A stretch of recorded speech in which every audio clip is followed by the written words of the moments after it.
بسم اللہ الرحمن الرحیم۔ السلام علیکم۔ آسمان سے اتارا گیا ایک لذیذ اور معجزاتی غذا۔ یہ کھانا بنی اسرائیل پر کب اور کیوں نازل کیا گیا تھا؟ کیا یہ غذا جنت سے آیا تھا یا زمین پر پیدا ہوا تھا؟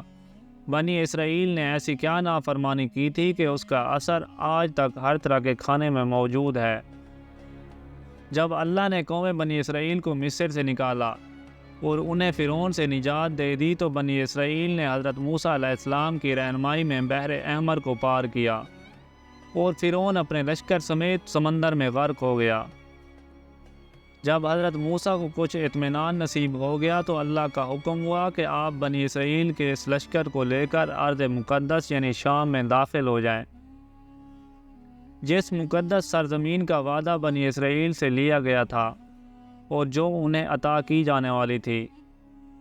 لیکن اس وقت ارض مقدس پر قوم عمالقہ کا قبضہ تھا، جو بدترین کفار تھے اور بہت طاقتور جنگجو اور نہایت ہی ظالم لوگ تھے۔ حضرت موسیٰ علیہ السلام بنی اسرائیل کو ہمراہ لے کر عمالقہ سے جنگ کے لیے روانہ ہوئے، جن کی تعداد 6 لاکھ تھی۔ لیکن جب یہ لوگ ارض مقدس کے قریب پہنچے تو ان کے دل میں خوف طاری ہو گئی اور بزدلی پیدا ہوئی۔ انہوں نے حضرت موسیٰ علیہ السلام سے کہا، اس شہر میں جبارین ہیں جو بہت زوراور زبردست ہیں، لہذا جب تک یہ لوگ اس شہر میں رہیں گے ہم ہرگز وہاں داخل نہ ہوں گے۔ یہاں تک کہ بنی اسرائیل نے حضرت موسیٰ سے یہ کہہ دیا کہ اے موسیٰ، آپ اور آپ کا خدا جا کر اس زبردست قوم سے جنگ کریں، ہم تو یہیں بیٹھے رہیں گے۔ ان کے اس رویے سے حضرت موسیٰ علیہ السلام کو بہت صدمہ ہوا، لہذا اللہ نے انہیں یہ سزا دی کہ جس وادی میں انہوں نے پڑاؤ ڈالا تھا وہاں 40 سالوں تک وہ بھٹکتے رہے، مگر اس میدان سے باہر نہ نکل سکے۔ اس میدان کا نام میدان تیہ تھا، جو 27 میل کے رقبے پر مشتمل تھا۔ روایت ہے کہ بنی اسرائیل کے لوگ سامان اٹھا کر سارا دن چلنے کے بعد رات ایک جگہ پر پہنچتے اور جب صبح ہوتی تو وہ وہیں موجود ہوتے جہاں سے وہ چلے تھے۔ لہذا اب بنی اسرائیل اس میدان میں پھنس چکے تھے اور ایک ہفتے میں سب کا سامان ختم ہو گیا تو ساری کی ساری قوم توبہ و استغفار کرنے لگی اور معافیہ مانگنے لگی۔ میدان تیہ میں ہونے والے سخت امتحان اور مشکلات کو دیکھ کر حضرت موسیٰ علیہ السلام کو اپنی قوم پر رحم آیا۔ آپ نے اللہ کی بارگاہ میں ان کے لیے دعا کی، لہذا اللہ نے بنی اسرائیل کے لیے اس میدان میں بے شمار عطائیں اور نعمتیں نازل فرمائیں۔ جب بنی اسرائیل کو پیاس کی شدت محسوس ہوئی تو حضرت موسیٰ علیہ السلام نے اللہ کے حکم سے اپنا عصا ایک چٹان پر مارا تو اس چٹان سے بنی اسرائیل کے 12 قبیلے کے لیے 12 چشمے جاری ہو گئے۔ چونکہ یہ وادی وسیع میدان پر پھیلا تھا، وہاں سر چھپانے کے لیے کوئی جگہ نہ تھی اور دن کے وقت سورج کی دھوپ اور تپش سے بنی اسرائیل بدحال ہو جاتے تھے، لہذا دھوپ سے بچاؤ کے لیے ایک بہت بڑا سفید بادل سارا دن بنی اسرائیل کے لوگوں کے لیے سایہ کرتا تھا۔ اس کے علاوہ رات میں میدان کے بیچوں بیچ ایک چمکدار ستون اترتا تھا جس کی روشنی میں وہ لوگ کام کاج کرتے۔ اس کے علاوہ بھی اللہ نے ان پر بہت سی عنایتیں کی تھی۔ انہی عنایتوں اور نعمتوں میں سے ایک نعمت من و سلوہ تھا۔ دراصل اللہ نے ان لوگوں کے کھانے کے لیے آسمان سے 2 قسم کے غذا اتارے تھے، ایک کا نام من اور دوسرا کا نام سلوہ تھا۔ من شہد جیسی میٹھی غذا تھی۔ انجیل کے کتاب خروج میں لکھا ہے کہ جب وہ شبنم سوکھ گئی تو انہوں نے دیکھا کہ میدان میں چھوٹی چھوٹی گول چیز پڑی ہے، جیسا کہ پالے کے دانے ہوتے ہیں۔ بنی اسرائیل اسے دیکھ کر کہنے لگے، من یعنی یہ کیا ہے؟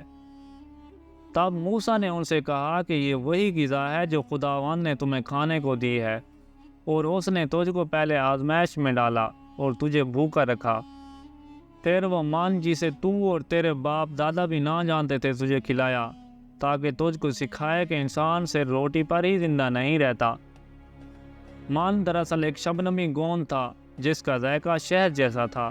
یہ گوند وہاں کے پیڑ پودوں کے پتوں پر جمع ہو جاتا تھا اور بنی اسرائیل روز اسے صبح سویرے جمع کر کے کھا لیتے، جو ہر شخص کے لیے تقریباً 4 کلو اترتی تھی۔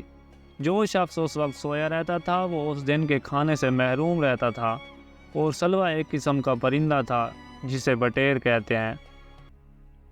جب شام کے وقت جنوب کی طرف سے ہوائیں چلتی تو ان پرندوں کے ہجوم بنی اسرائیل کے خیموں کے قریب آ کر بیٹھ جاتے، لہذا وہ لوگ انہیں بآسانی پکڑ لیتے اور بھون کر کھایا کرتے۔ مانو سلوہ ایسا کھانا تھا جو انتہائی آسانی سے ہضم ہو جاتا تھا، رنگ، خوشبو اور ذائقے میں بے مثال تھا۔ اس کے علاوہ بنی اسرائیل پر اللہ کی طرف سے یہ معجزہ ہوا کہ ان کے بال اور ناخن بڑے نہیں ہوتے تھے، نہ کپڑے پھٹتے نہ ہی میلے ہوتے، اور جن بچوں کی بھی پیدائش ہوتی ان کے جسم پر قدرتی لباس ہوتا جو جسم کے ساتھ بڑا ہوتا جاتا تھا۔ اس طرح اس وادی طیہ میں بنی اسرائیل مانو سلوہ اور ان چشموں کے سہارے ایک بہترین زندگی گزار رہے تھے۔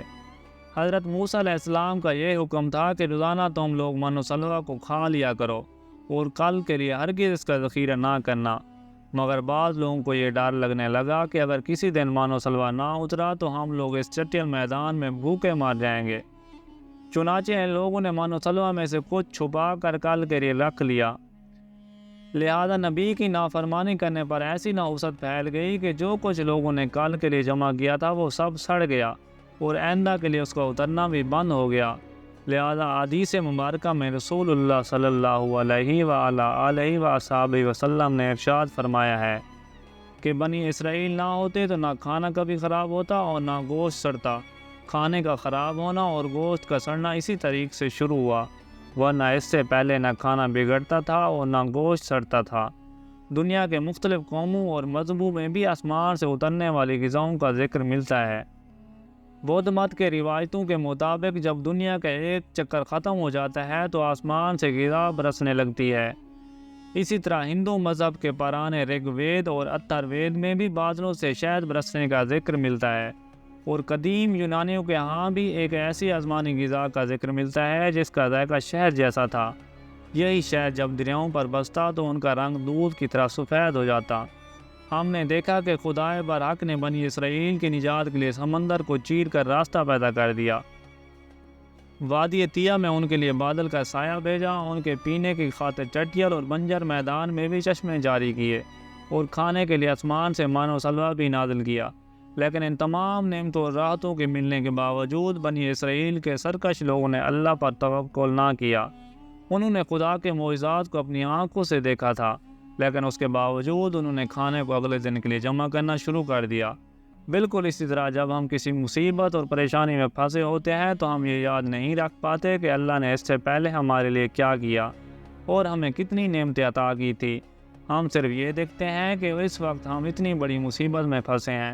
مشکلیں چاہے کتنی ہی بڑی کیوں نہ ہوں، یہ یاد رکھنی چاہیے کہ ان مشکلوں سے بھی بڑا ہمارا پروردگار ہے جس کے لیے کچھ بھی ناممکن نہیں۔